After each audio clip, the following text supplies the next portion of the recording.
Radico Khaitan, they came out with numbers yesterday. Let's talk about what is happening in the company, the industry. Abhishek Khaitan of Radico Khaitan now joins us. Abhishek, fantastic to have you back. Thank you for joining us. Hope's all well and things are safe with your family and with your colleagues.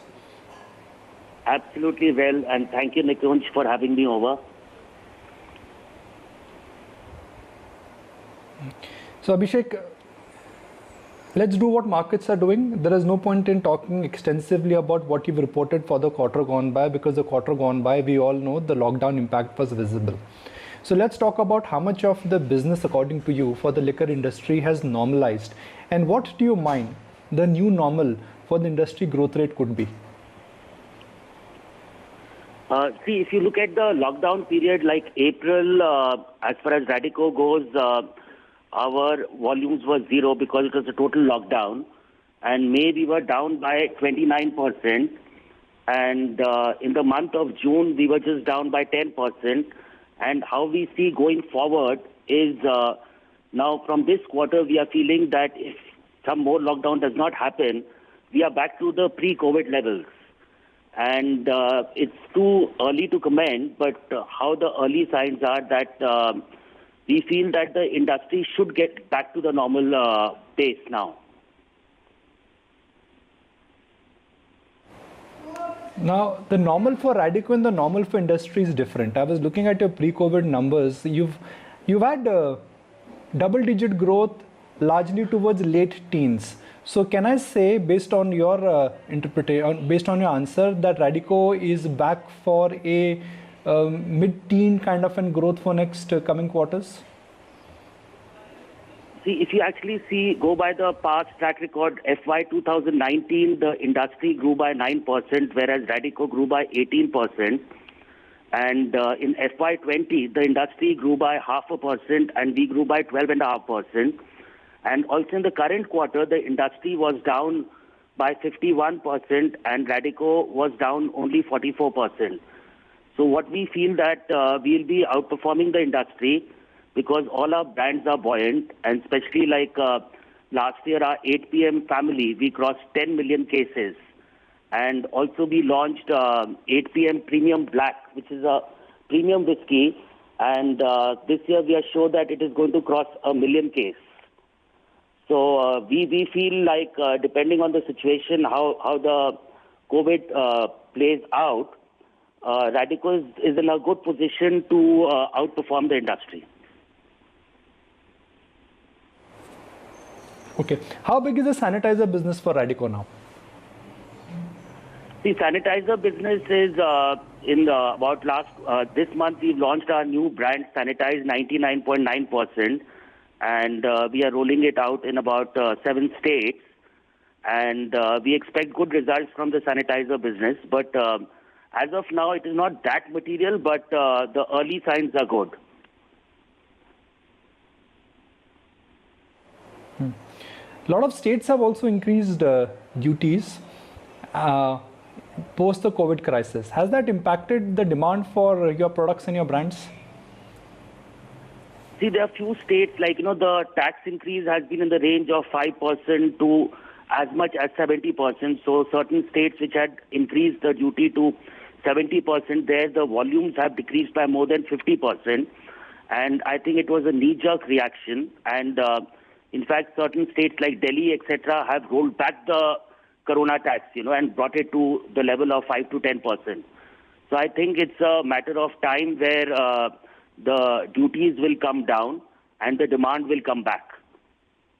Because to have such a high tax is not sustainable for the volumes. And which we are seeing in a lot of government where they are rethinking of reducing the corona tax. Given that you've lost one quarter because of lockdown, which is the quarter gone by, will this automatically change your forward guidance which you shared with us in terms of your debt reduction plan? If you see the debt reduction, we have really concentrated on the free cash flow and on our working capital. And in 2016, the working capital days of our company was 61 days, which is now reduced to 36 days. And from a debt of 947 crores, we are now down to 260 crores. That means we have paid 687 crores in a matter of four years. And last quarter, in spite of the lockdown, our debt reduction was 122 crores. So we are quite confident by FY22 we'll be a debt-free company. And also our working capital is 900 crores. So most of our working capital is internally funded. And also if you see the cost of funds for Radico is down from 9% in the June quarter of last year to 6.7% this quarter. What would be the approximate saving because of both the sides? One side you'll have to pay less interest because your debt is coming down. On the second side, because interest rates have come down, you also saved. What would be the approximate impact of this? I think last quarter, if you see, our interest would be down by about 12%.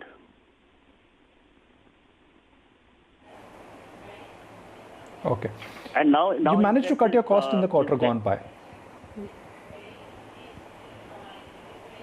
Yeah, go ahead, please. So interest is not much of a burden now because with only 260 crores of debt and virtually we'll be debt free in next 1.5 years of time. So interest is not so much of an issue. When markets value a stock, Abhishek, they always look at one factor, which is cash flows. That's how you value a company. That's how you look at a stock. One side, your debt is coming down. Second side, cash flow is increasing. Could you give me a guidance on your cash flow till FY22? Because of debt saving, interest rate saving, and better cost efficiency, how progressively your cash flows will increase? As I said that even in this quarter, we've repaid 120 crores. So cash flow point of view is by FY22, we'll be a debt-free company. And the excess cash, we'll see like what is better for the shareholder. Either we'll go for higher dividend or buyback, whatever is makes value for the shareholders. So what you're confirming to us is that dividend and buybacks, typical tools which are used to enhance shareholder value, they will be considered by Radico Khaitan. Absolutely, absolutely. Well, once we become debt free. How much? Okay. Your business does not require too much of capex because you have capacities. You don't need to invest in creating mega capacities. Could you broadly tell us that in order to manage future growth, how much of fresh OPEX in this case you will have to do? See, our guidance for the capex for the next 2 years is in the range of about 50 to 60 crores per year, which is a normal OPEX, which is not that much.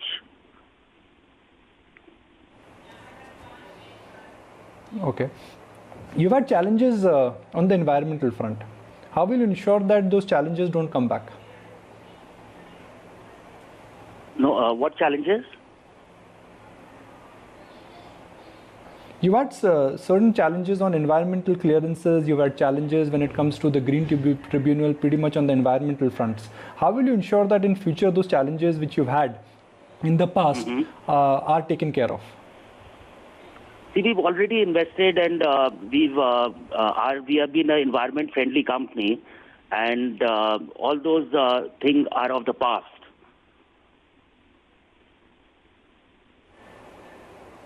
Okay. What I also want to understand from you is that operationally, how much scope is there for you to reduce cost? I was looking at your Q1 numbers, the costs have come down. But operationally, what would be the number beyond which you would say that operationally cost control may not happen? Financially, yes, you'll reduce your debt, you'll increase your cash flow, so your EBITDA will look different and your net margins will look different. But operationally, where do you think the scope for cost control is?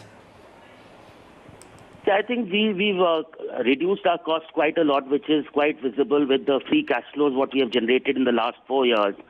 Now the focus of the company is to strengthen the premium portfolio of our company, because the minute the premium side of the portfolio sells more, your margins increase.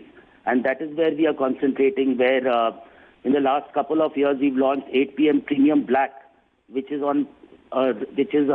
clearly on a course of becoming a million case in the current fiscal.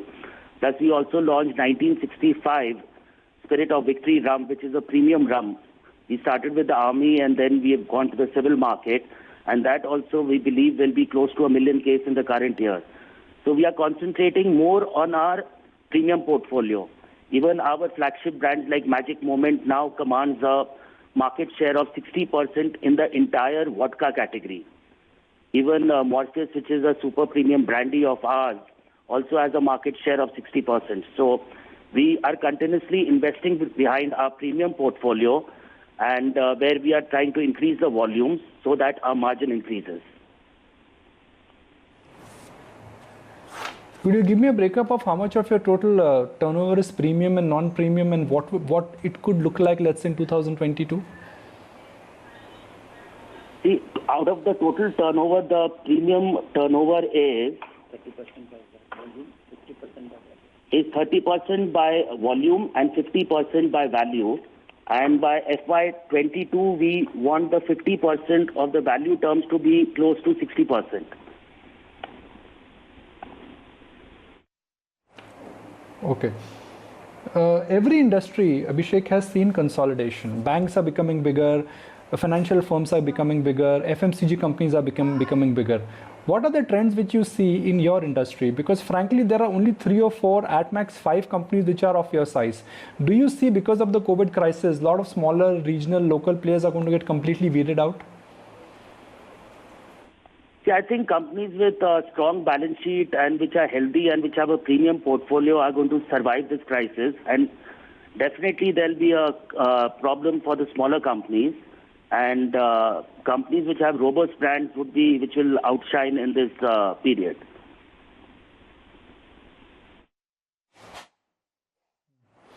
What changes should one expect in your portfolio offering? Are you looking at expanding and going beyond your core, which is vodka and whiskey? Are you looking at diversifying into new lines of business, maybe adding more categories? Because you're a liquor company, and a liquor company, we know globally, has got presence in wine and vodka and whiskey. I mean, you pretty much have to have an umbrella. Are you thinking on working on those lines? If you see Radico's portfolio, we would be the one of the only companies which have brands in all the spaces. We've got Contessa Rum and 1965 in the rum space. In the whiskey, we have our 8 PM, which has crossed 10 million cases last year. In the vodka, we are the market leaders. And brandy also in the super premium space, we are the market leaders. So we are present across all the categories. Our whiskey side of the portfolio is little weak because India still is about 65% of the Indian market is whiskey. So in the next 2 years, we plan to launch 2 more premium products in the whiskey space. So that is how we are planning to expand our premium side of the portfolio. Okay, closing comments, something which I've asked you before, but every time stock keeps on going higher, there are rumors which keep on coming that you're looking at exiting the company, selling some businesses of the company. Let's for once and all squash it down. I mean, I'm going to ask you again, how would you defend that when people ask you that, is Radico up for sale? Are promoters looking at exiting the business at a premium? Now, I think the business is absolutely on the right path and there is no question of a stake sale. All right. And what could challenge the volume number picture which you've shared with us? Because you are sharing with our viewers and your shareholders that industry in India could grow in single digit, you are likely to grow in double digit. What could challenge your optimism? No, I'm saying we are performing better than the industry, and right now the current situation is uncertain because of all these lockdowns. So depending on how the situation plays out, but we feel that the industry will come back if some more lockdown does not happen, So as an industry, we feel the liquor industry will be the few industries which will bounce back very soon.